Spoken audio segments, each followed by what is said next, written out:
Thank you so much for speaking with me today about your beautiful, beautiful film. I loved In Your Dreams. I watched it this morning and just, it was so magical. Stevie and her brother Elliot are searching for the perfect family through their dreams.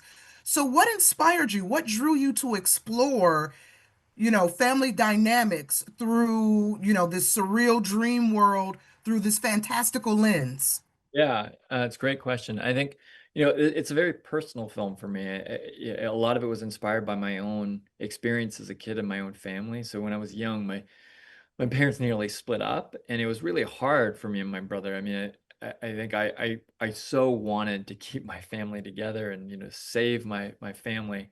Um, and this movie is very much sort of a me reconciling with the challenging truth that like life is not perfect, parents are not perfect, people are not perfect, but that's okay, right? That's what life is about. Like getting through the messiness and imperfection of life with the people that you love is what gives life meaning.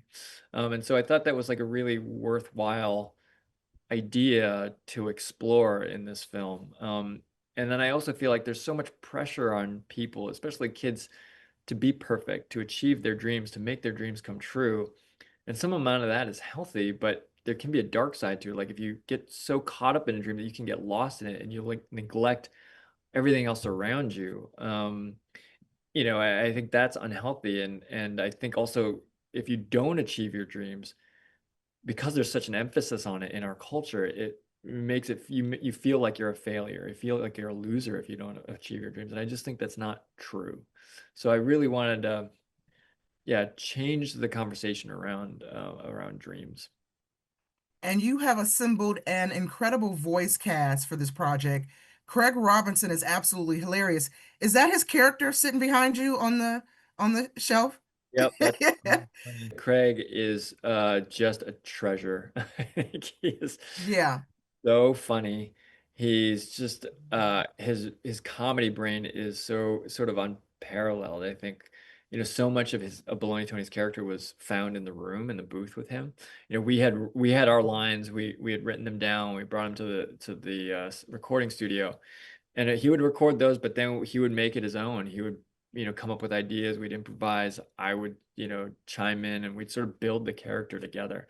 And so yeah, he is one of my favorite characters in the film. I think he's going to be a lot of people's favorite characters. He's just so funny. And he also represents thematically kind of what the film's about. He's like this disgusting, gross, stuffed animal. But Elliot embraces it because it's his. That's the thing that Stevie needs to learn. She needs to sort of embrace the messiness of Baloney Tony, which is he's sort of the metaphor for the messiness of life.